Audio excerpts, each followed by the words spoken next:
Well, it's Thursday, and you all know what that means. If you guys probably realize, we are now in the aftermath after emergence. As you know, Trick Williams has successfully defended his TNA World title against Moose. But the real question, who in fact will be the next person in line? Well, look no further. It turned out to be none other than Mike Santana. If you guys saw the NXT review, he actually showed up making his mark now, claiming he is now the next challenger. So as you know, that's going to be probably the next pay-per-view, maybe in Bound for Glory. But also, as you know, this coming Saturday, the TNA Knockouts World title will be defended in a three-way. JZ Jane will defend the championship against the former champion, Masha Slamovich, and of course Ash by Elegance. So a lot of things is going to go crazy from here on out. And then of course we move on with Ring of Honor, featuring many talents. The CML World Trios Championship will be defended for the first time in Ring of Honor. So that's going to be a lot of fun to enjoy. We even have, of course, Blake Christian versus Beef, and plenty other matches as well. We even got the Von Erichs teaming up with Sammy Guevara, taking on, of course, the Workhorsemen and Adam Priest. So a lot of things is going to take place as well. And then, of course, as usual, we'll cap up our episode, as always, with some news updates to give you guys updates on what's been happening in the world of pro wrestling, such as what events the promotions are thrown out, who's booked, what matches are set, including developments that are happening in the world of pro wrestling as we speak. So, let's get ready for another episode of Deleted Wrestle Zone.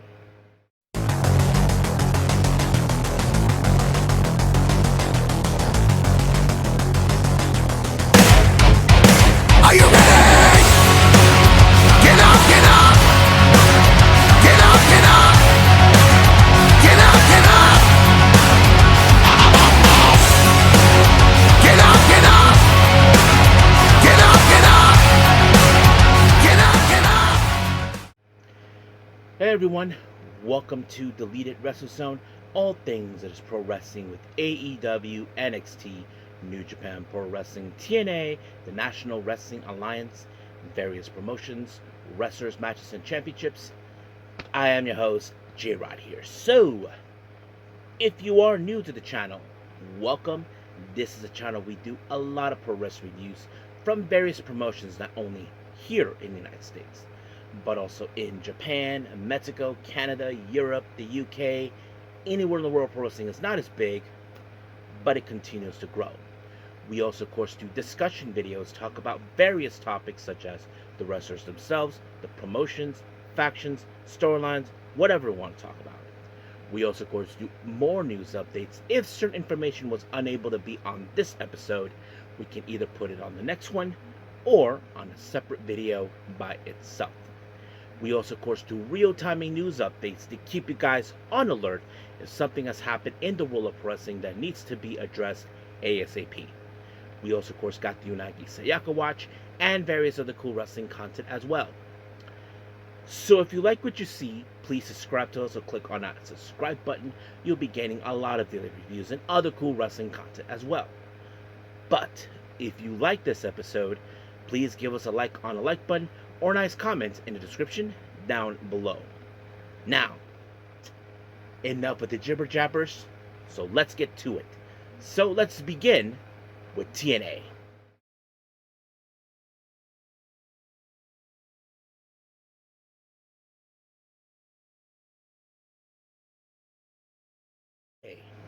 TNA.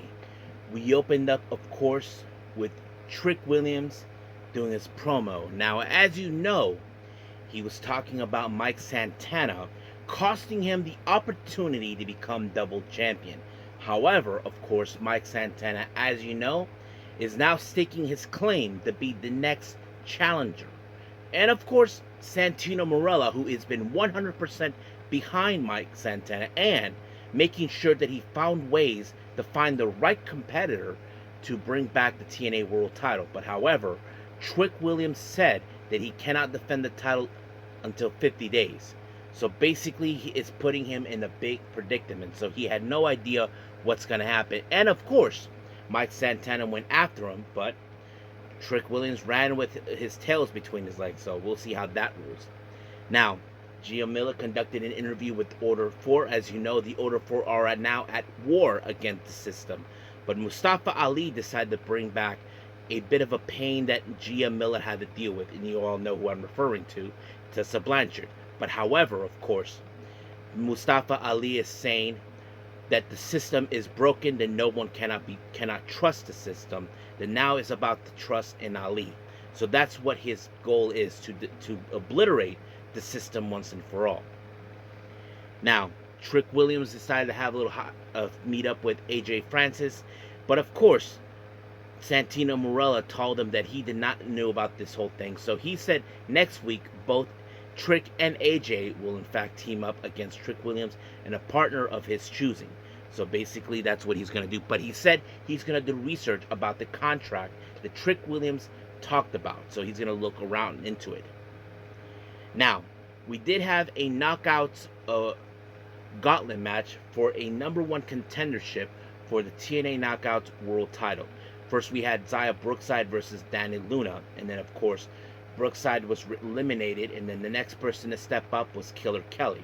And then Danny Luna survived Killer Kelly and moved on, of course, to... what was it?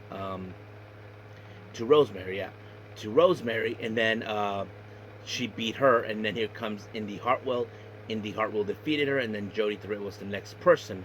But however, of course, Danny Luna attacked Indy Hartwell, and just like that, the match was thrown off. Danny Luna just completely lost her mind, and the match went automatically to Jody Threat. But Jody Threat felt like, this is not what I wanted to win it. It's like, what the hell, dude? So that was how that whole thing went down. So I don't blame Jody Threat. I'm sure she will love nothing more to challenge for the TNA Knockouts World title, but the way she won it, she felt, I didn't earn it. I wanted to do it the right way.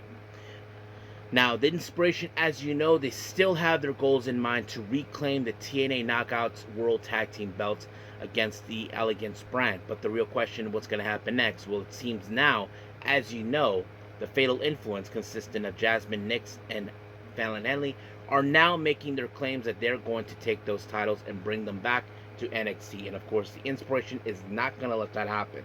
We already lost 2 titles to NXT, so that's exactly what they don't want to lose either. Now, Jody Threat, as you know, is still pissed off with Danny Luna, what happened. Santina she said, look, I didn't want this. I didn't want to win it this way.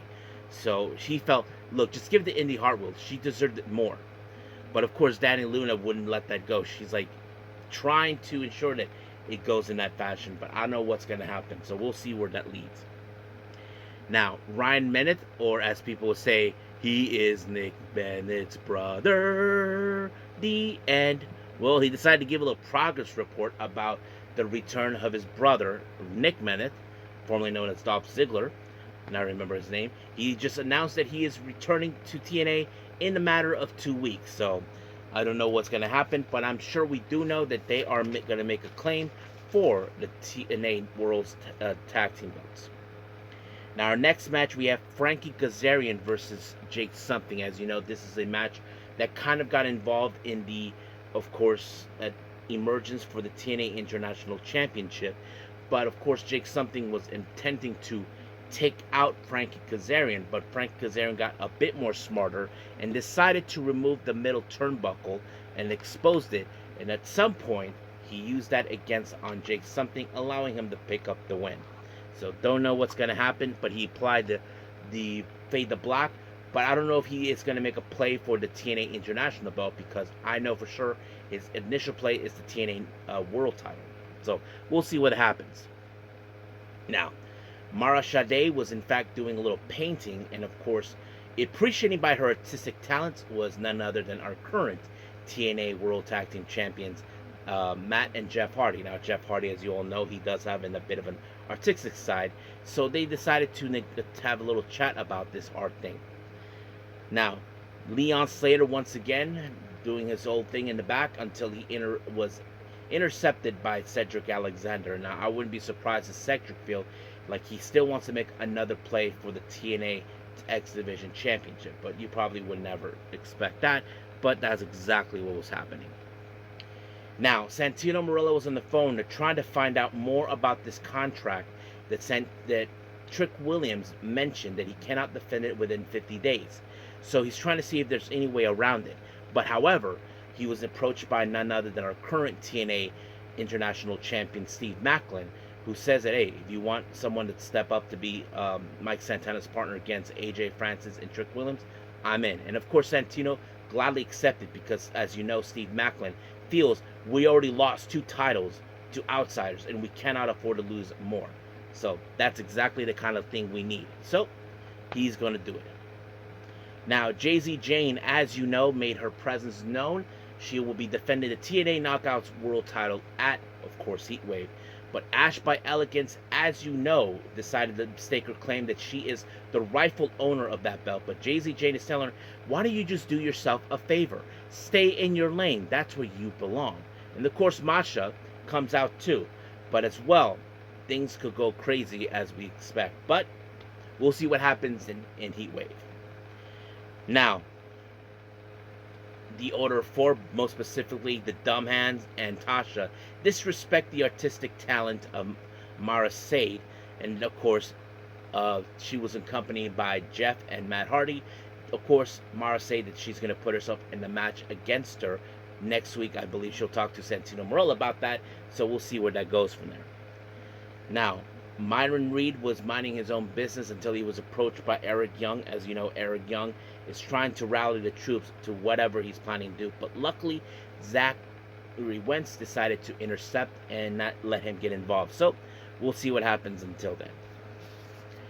Now, our main event, Matt Cardona teams up with Moose and Brian Myers of the System to take on the Order of 4, consisting of the Dumb Hands and Mustafa Ali. Now, of course, we all know there was some big advantage. Tasha Steelz would try to get involved, and of course, Eddie Edwards tried to get this checkup on his wife, who was taken out by Tasha Steelz, but that big dumb brute, Agent Zero, knocked him out. So all hell was breaking loose. But of course, the favor by the Dumb Hands made a play onto Myers and allowed them to pick up the win. But of course, the Secret Service, or should I say, the Dumb Service, decided to get involved. But JDC showed up to take them out. But all of a sudden, it did not go according to plan. But Mustafa Ali made the Secret Service have Moose to watch when they dismantled JDC. So now this thing is that the Order 4 are determined to say that they are now the dominant faction taking over TNA. And they felt the system has outlived their usefulness. But the real question is, will the system bounce back or will the system fall? Well, we just have to wait and see what happens until then. So that's going to happen possibly till next week. Now keep in mind, boys and girls, the TNA Knockouts World title will be defended this coming weekend. So stay tuned for that. So as of right now, we are done with TNA. Let's move on with Ring of Honor.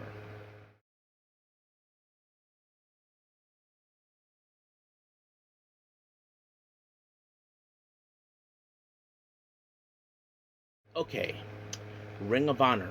We opened up with a championship match, and this one was sanctioned by CMLL for the World Trios Championship. The challengers are none other than Los Depredadores, consisting of Volador Jr., Rugido, and Magnus, taking on El Sky Team, consisting of Místico, Máscara Dorada, and Neon. Now, of course, this will underapply the Lucha Libre rules. Basically, you don't need to tag someone in. So basically, one person rolls out, one person can jump in, that sort of thing.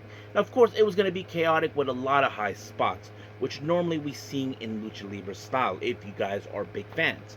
So the real question is, will El Sky Team lose the belts, and then the Depredadores actually win this belt? Well, it did not, because once again, Místico decided to pull up another big win by applying La Mística onto Magnus, and just like that, Magnus had no choice but to tap out.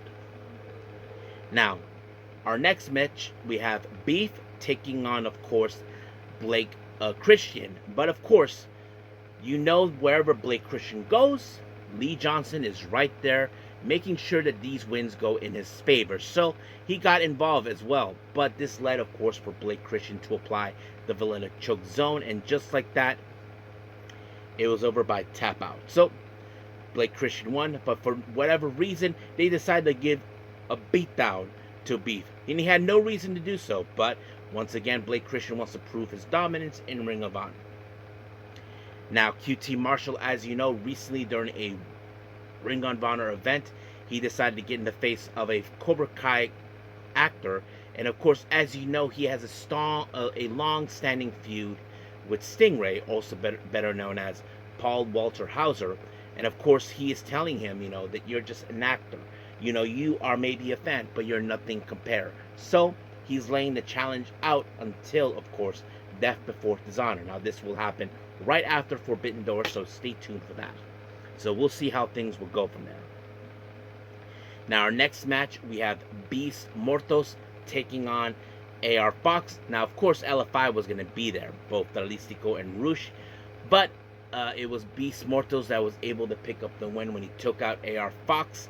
And then after that, of course, during the post-match, after Beast Mortos won the match, LFI decided to give a little beatdown to AR Fox, so LFI can send a message to anybody that stands in their way. Now, our next match, we have the Workhorsemen, Anthony Henry and, of course, JD Drake, teaming up with Adam Priest. And they called out, of course, the current ROH World Six-Man Tag Team Champions, the Von Erichs. But however, Dustin Rhodes is out due to, of course, injuring or having a double knee surgery or something.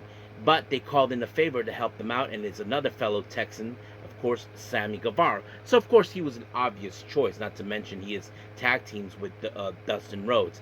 And it was going to give them a much better advantage, but it was Marshall Von Erich that was able to pick up the win when he applied the claw onto Adam Priest.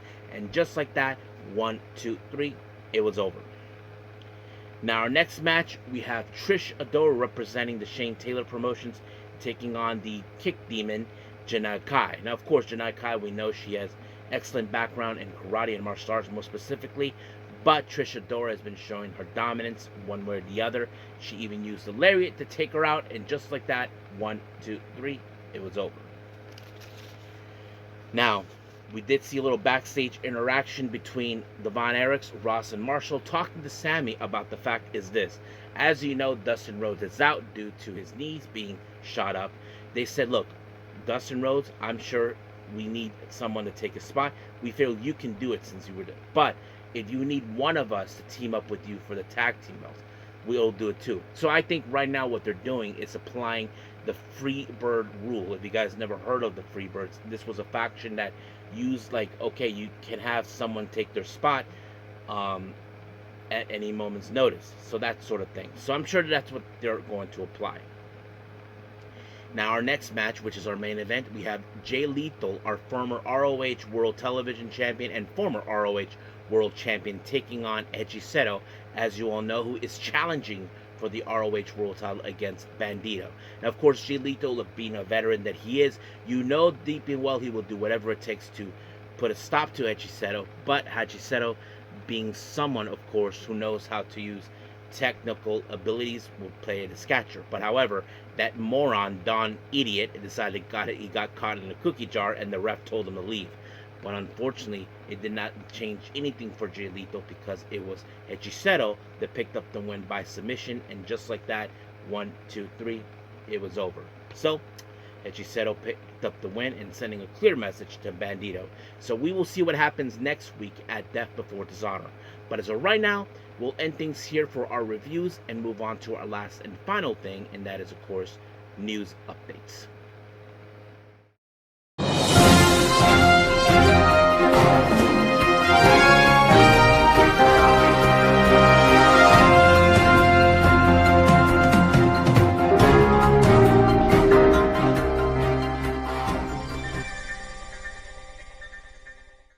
Okay, so welcome to our news updates. So let's begin with upcoming events. Now, this probably already happened by the time this video is out. As you know, RevPro has their anniversary show taking place, and it was announced two matches have been announced. First one is an 8-man tag team match. Blue Panther will team up with a group of guys calling themselves SPF. They face guys like Kaven, True, Lacey, and Eiji Seto. So that's going to be a very interesting match. And then the other one is, of course, we have Persephone versus Emerson James. So stay tuned for that. Now, our last one of the upcoming events. We have more on the Fantastica Mania UK that will take place as well. Oh, they'll take place in October. We have announced Titan will be participating, so that's going to be a lot of fun. Now, for some developments, recently Maika was recently just had a little talk about certain aspects. One of these talks is that she's been saying, she said, I'm going to Mexico for the first time in late September. When I'm there, I want to be able to at least order a drink, or I thought of studying a little. And here's to the point that I'm item saying, por favor, which means please. So she's learning that. Now, she even talked about, as you all know, she's been, of course, participating as commentary for the bigger events in Stardom. And she said that she has promised to Azumi, if she wins, she gets something. This is what she said. If Azumi wins, I want to buy her some expensive champagne. Since she has come this far, I feel like I should treat her. I found an expensive champagne that really suits Azumi. If Azumi wins, I definitely want to show it off at Smack Maika, Snack Maika or something like that. Yeah, but anyway, she is feeling that Azumi is her time right now to shine. We can say, yeah, that is true. I mean, I know some people have the reserves towards what Rossy Ogawa said about Azumi, saying that she'll never be popular. And I think many people can say that is selfish of him to say that. Look at her now. She has succeeded, no matter what Hatman said. Now, as you all know, recently, there's been talks between both Lady C and Saya Kamitani. Kamitani had a little something to say about, her calling her a shopai, which means weakling, and this is what she said. I was expelled from Queen's Quest, so I'd never been able to say this, but isn't it shopai to be the only one left in your unit not able to carry it, then betray them to become a fake heel? Whether it's me, Lady C couldn't produce results even after losing and getting expelled. And Kamitani, who betrayed her unit, now forcing herself to act like a heel, both of us are shopai. I don't know about the others. So basically, of course, she's saying, you make me sound like a weakling. So were you when you decided to be on your own, being the only member of Queen's Quest. So I think she's calling her out on what she is, because, of course, she likes to act like there's nothing wrong with her. But yeah. Now, Mercedes Moné gave a little talk about her relationship to her beast, of course, Beast Mortos, and she said this on the TV Insider. First of all, that mask he has really hot. 2, he's a lawyer, so I can sue you at any time I want. 3, it's someone that to have someone understands what you do. Wrestling is extremely, extremely hard, and nobody gets it but wrestlers. Just to have someone who loves it and understands it so much, it is the feeling to have a partner like that. Now remember, guys, her last husband, he was a wrestler, but he became a costume designer. So I don't know if that was any difficult, but if anybody knows that story about her and her ex-husband, let me know. But she feels like she's more happier with someone who understands her better.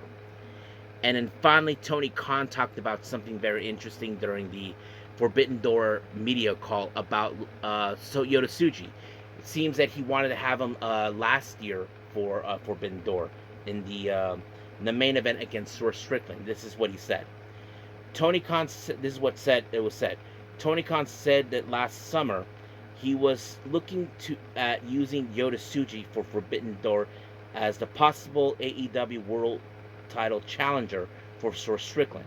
He had been told a few people that he had been interested of Swerve and AEW in mind to thought more established challenger that would be better suited for the event. So it seems that he wanted Yota Tsuji to be involved. People can say Tony does not have any good taste when it comes to wrestlers who are foreigners. I mean, some people say that it's kind of low of him, not a big fan of Evil. I mean, it is his perspective. But I have to say, I do think Yota Tsuji would have been a good addition to be part of it. But hopefully one day we get to see him. So we'll see what happens until then. But as of right now, let's get ready, of course, to end things here and call it a day. Well, I hope everybody enjoys this episode. Coming up, I haven't decided yet what I'm gonna do. Now, I've been thinking about what I'm gonna be doing because, as you know, I'm behind on Tokyo Super Wrestling. I may have to cut back on certain events that I may not want to do. Only certain ones that I feel like they have to be important. For example, like the graduation events by both Sayuri Namba and, of course, Yoshiko Hasegawa is one, and the produced show by Happer Misawa, and of course, certain bigger ones. So I will be considering which ones I'm going to be doing. So I'm have to go.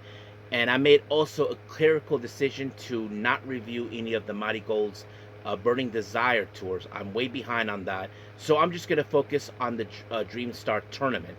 So I'll get to that as soon as possible. Now, there are other events I haven't reviewed yet, like Seedling, Sendai Girls, Oz Academy, Marvelous. So I'm going to catch up. Now, I'm not behind too much on that because some of the events for those promotions are either one, like about 2 or 3 times a month. So that's manageable for me. But promotions like Tokyo Super Wrestling, Mighty Gold, and Stardom, they're the ones that have the much bigger name. But we'll see how things will roll up. So as of right now, that's what I'm going to do. But as for next episode, I'm just going to wing it. But as of right now, I will see you guys in the next DWZ time. Same DWZ channel. I must bid all of you adieu. So, goodbye. And have a nice day. Bang.